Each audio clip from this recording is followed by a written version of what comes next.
এক নাম্বার যে বিষয়টা আমরা সেটা নিয়ে আলোচনা শুরু করে দিই। আল্লাযীনা ইযা যুকিরাল্লাহু ওয়াজিলাত কুলুবুহুম। এক নাম্বার আল্লাহ রেখে বলেন যারা ঈমানদার তাদের সামনে যখন আমি রবের নাম উচ্চারণ করা হয় ভয়ে তাদের অন্তরাত্মা কেঁপে ওঠে। আল্লাহর নাম শোনার পরে অন্তর কাঁপে কার? ঈমানদারের। জোরে বলেন কার? ঈমানদার বান্দা আল্লাহর নাম উচ্চারণ শুনলে বা তার সামনে আল্লাহর নাম উচ্চারণ করা হলে অন্তরের ভিতরে একটা কম্পন সৃষ্টি হয়। আল্লাহর কথা মনে হয়, স্রষ্টার কথা মনে হয়, রবের কথা মনে হয়। রবের স্মরণে আল্লাহর ভয়ে সে অনেক কিছু ছেড়ে দেয়। কথা কোন ঠিক কিনা? আল্লাহ রাব্বুল আলামিন আরো বলেন ইন্নামাল মুমিনুনাল্লাযীনা ইযা যুকিরাল্লাহু ওয়াজিলাত কুলুবুহুম وإذا تليت عليهم آياته زادتهم إيمانا وعلى ربهم يتوكلون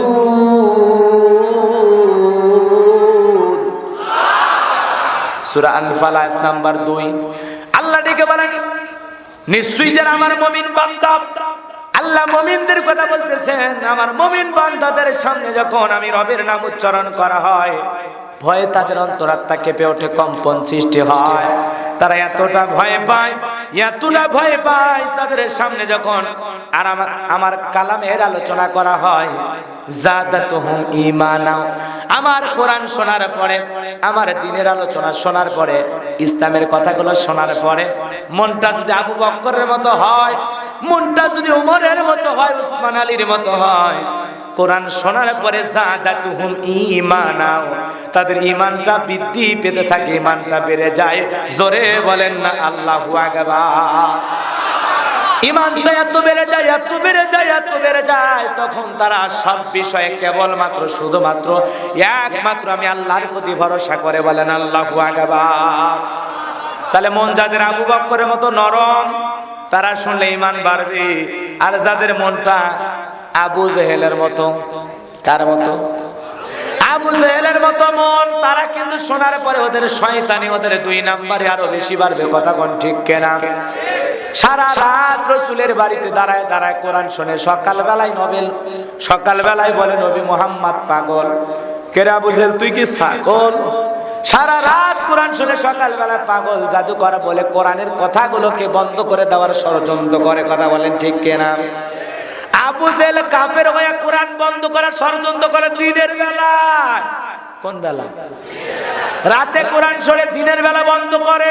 আর এখন পৃথিবীতে এমনও পাওয়া যায় যারা নতুন আবু জেহেল, ওরা দিনেও শুনতে দেয় না, রাতেও শুনতে দেয় না, ওরা 24 ঘন্টায় বন্ধ করে দিতে চায়। কথা বলেন ঠিক কিনা?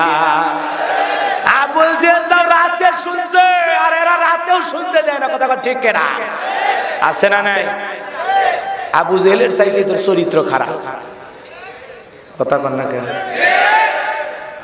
সকালবেলা বিরোধিতা করে, মুহাম্মাদের কাছে যায় না, মুহাম্মদ পাগল, মুহাম্মদ জাদুকর, মুহাম্মদ নতুন ধর্মের দাওয়াত দেয়, বাপদাদা ধর্মকে বাদ দিয়ে নতুন ধর্মের প্রচার করে, আব্দুল্লাহর একটা এতিম পোলা, তার কথা শুনে কি লাভ? এইভাবে বিভিন্ন জায়গায় অপপ্রচার পালায়া ছেলেটা একটা পাগল হয়েছে। আপনারাও পাগলের কাছে যাবেন, পাগল হবেন। কথা কন না কেন? পাগলের কাছে যাবি, পাগল হবি, বুঝবি শেষে তোরা কেউ যাস না ও পাগলের কাছে। 3 পাগলে হলো মেলা, ও মা এদিক খেয়াল করেন। তাহলে রসুলকে পাগল বলে, জাদুকর বলে, রসুলের সারাদিন অপপ্রচার চালায়, আর রাত্রি হলেই যায়া কোরআন শুনতো। কথা বলেন ঠিক কিনা? কিন্তু বন্ধ করতে পারে নাই, শত চেষ্টা করেছে। হযরতে বেলাল কালেমা পড়ে মুসলমান হয়ে গেছে, যুবক। আল্লাহু আকবার বলেন। কাব্বাব, খুবাইব, এভাবে সাহাবা ইকরাম একের পর এক ইসলাম ধর্ম গ্রহণ করেছে, দ্বীনের প্রচার প্রসার বৃদ্ধি পেয়েছে।